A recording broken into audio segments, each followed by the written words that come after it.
قاضی نے لگائی سر دھڑ کی بازی لیکن پھر بھی ہار گیا قاضی فیصل صاحب کی طرف سے آج ہی باقاعدہ اعلان کر دیا گیا۔ سپریم کورٹ میں بیٹھ کے بینچ کی صدارت کر رہے تھے،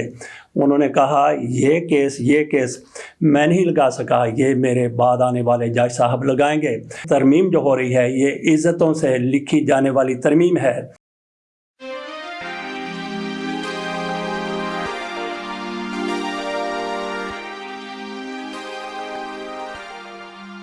مولانا فضل الرحمان کی طرف سے ترمیم کو 26ویں آئینی ترمیم کو فائن اور ریفائن کرنے کی کوشش کی جا رہی ہے۔ وہ چاہتے ہیں کہ اس پر اتفاق رائے ہو جائے۔ مسلم لیگ نون کے لیے یہ زہر قاتل بن چکی ہے ترمیم جو مولانا فضل الرحمان کی طرف سے پیپلز پارٹی کو ساتھ لے کے فائنل کی گئی ہے۔ اب دیکھتے ہیں کہ پیپلز پارٹی اور مسلم لیگ آگے کس طرح چلتے ہیں۔ ترمیم ہوتی ہے یا نہیں ہوتی، یہ ریفائن ہو کے ہوتی ہے یا جس طرح سے مسلم لیگ نون چاہتی ہے اس طرح سے ہو جاتی ہے، اس کا انتظار کرنا پڑے گا۔ مسلم لیگ نون کی مرضی کے مطابق اگر ترمیم نہیں ہوتی تو پھر کوئی فائدہ نہیں ہوگا مسلم لیگ نون کو۔ تو ترمیم ہوگی یا نہیں ہوگی یہ تو بہت بڑا سوال ہے، یہ تو بہت بڑا ایک قسم کا ایکشن ہونے والا ہے، لیکن جس کا یقین آ چکا ہے، جو یقینی طور پر کہا جا سکتا ہے، وہ ہے قاضی فائز عیسیٰ۔ قاضی نے لگائی سر دھڑ کی بازی لیکن پھر بھی ہار گیا قاضی فیصل صاحب کی طرف سے آج ہی باقاعدہ اعلان کر دیا گیا۔ سپریم کورٹ میں بیٹھ کے بینچ کی صدارت کر رہے تھے، انہوں نے کہا یہ کیس میں نہیں لگا سکا، یہ میرے بعد آنے والے جج صاحب لگائیں گے۔ ان کے بعد کون سے جج صاحب آئیں گے؟ قاضی فیصل صاحب کو اس سے کوئی غرض نہیں ہے۔ حالانکہ جب ان کی باری آئی تھی تو چیف جسٹس قاضی فیصل صاحب کا نوٹیفیکیشن 80 82 یا 78 دن پہلے کر دیا گیا تھا۔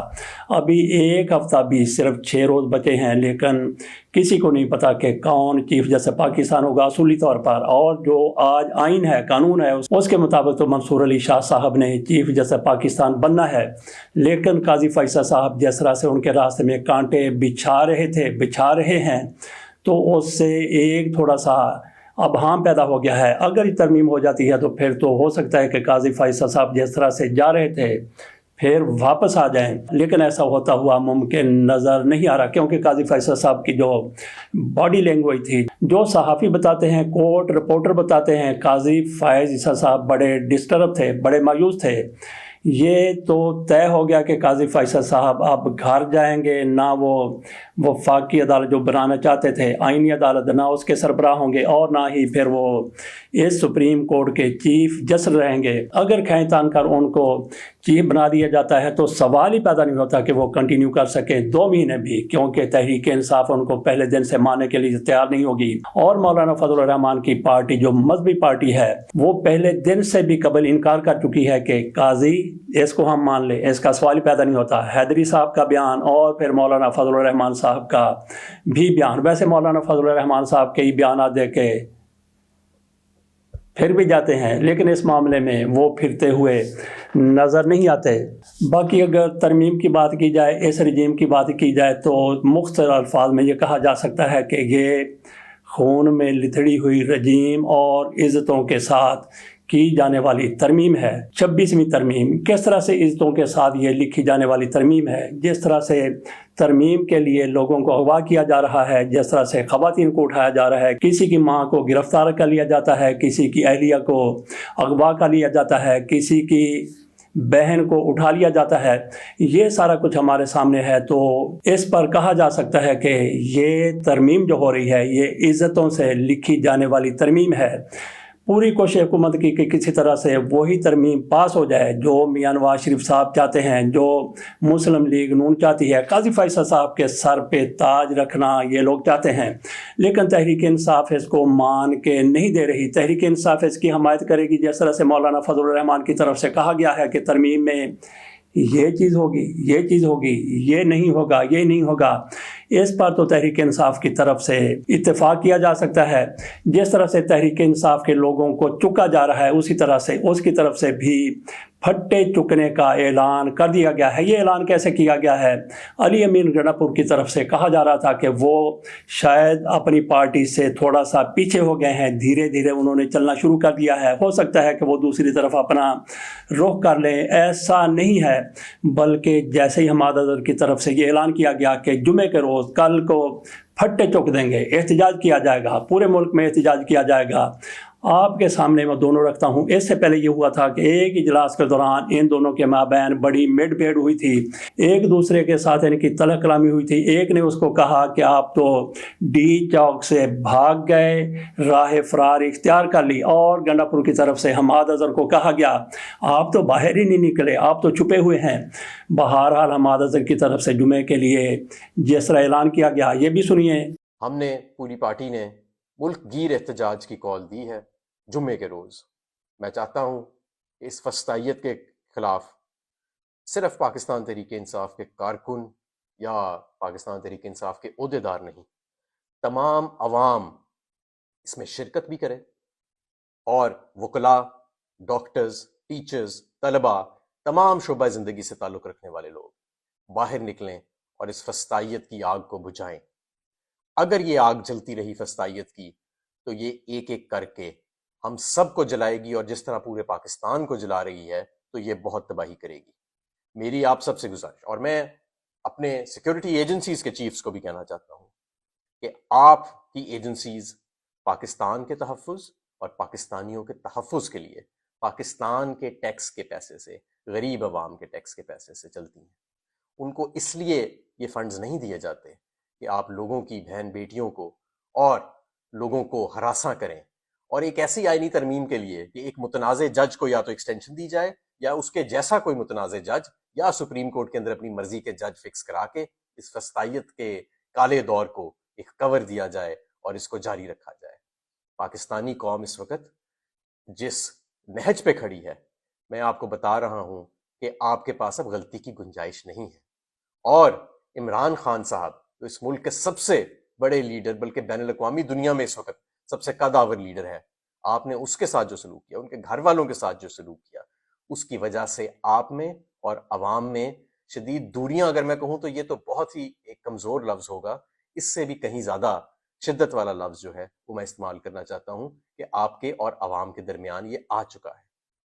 یہ میں تمام قوم کو پیغام دینا چاہتا ہوں کہ اب ہمارے پاس وقت نہیں ہے، یہ وقت آ چکا ہے اس ملک کو بچانے کا، اس ملک میں رول آف لا، قانون اور آئین کی سپریمیسی کو یقینی بنانے کا۔ ہم سب نے باہر نکلنا ہے۔ جمعے کے بعد پورے پاکستان میں اس تحریک کا آغاز ہو رہا ہے، ہر ضلع میں، ہر شہر میں، بڑی تعداد میں آپ کو ہر شہر کے اندر مقامات سے آگاہ کیا جائے گا، لیکن جمعے کے بعد کوئی پاکستانی اپنے گھر نہ بیٹھے، سب نے باہر نکلنا ہے۔ اور اب یہ بھی سنیے کہ علی امین گنڈاپور کیا کہہ رہے ہیں۔ بسم اللہ الرحمن الرحیم، ایاک نعبد و ایاک نستعین۔ میں تمام پاکستانیوں سے مخاطب ہوں، کل انشاءاللہ جمعے کے دن، جمعے کی نماز کے بعد پورے پاکستان میں انشاءاللہ 18 اکتوبر کو ہر ضلع کے اندر، ہر شہر کے اندر آپ لوگوں نے بھرپور طریقے سے نکلنا ہے، اور آپ لوگوں نے پرامن احتجاج کرنا ہے، اور عمران خان کی رہائی، ہمارے باقی لیڈرشپ کی، ہمارے ورکرز کی، ہمارے لوگوں کی رہائی، اور عمران خان صاحب کے ساتھ جو ایک رویہ اختیار کیا ہوا ہے کہ ملاقات تک نہیں چھوڑی جا رہی، اس کے اوپر آپ لوگوں نے نکل کے پرامن احتجاج کرنا ہے۔ ساتھ ساتھ جو ایک غیر آئینی ایک ترمیم کی جا رہی ہے، اس کے خلاف آپ نے آواز اٹھانی ہے، کیونکہ آج یہ وقت ہے کہ اگر ہم لوگوں نے اپنے ملک کے لیے، اپنی آنے والی نسل کے لیے آواز نہ اٹھائی تو شاید جن حالات سے ہم گزرے یا جن حالات سے ہم گزر رہے ہیں، ہماری نسلیں اس سے بھی بدتر حالات سے گزریں گی۔ میں تمام ان لوگوں کو یہ میسج دے رہا ہوں کہ جو اس وقت فیصلے کر رہے ہیں کہ مہربانی کر کے ایسے فیصلے نہ کریں جو اس ملک کی عوام کی مفاد میں نہیں ہے، جو پاکستان کے مفاد میں نہیں ہے۔ آپ جواب دہ ہیں، ان فیصلوں کا آپ کو جواب دینا پڑے گا، اور ان فیصلوں سے جو بھی نقصانات ہو رہے ہیں، چاہے وہ عوام کو ہو رہے ہیں، چاہے وہ پاکستان کو ہو رہے ہیں، تو اس کی ذمہ داری آپ پہ عائد ہوگی۔ انشاءاللہ ہم حق کے ساتھ، سچ کے ساتھ، اپنی حقیقی آزادی کے ساتھ، اپنے آئین کے تحفظ کے لیے انشاءاللہ ہم کھڑے تھے، ہم کھڑے ہیں، اور انشاءاللہ ہم کھڑے رہیں گے۔ میں آپ سب کو ایک دفعہ پھر بھرپور طریقے سے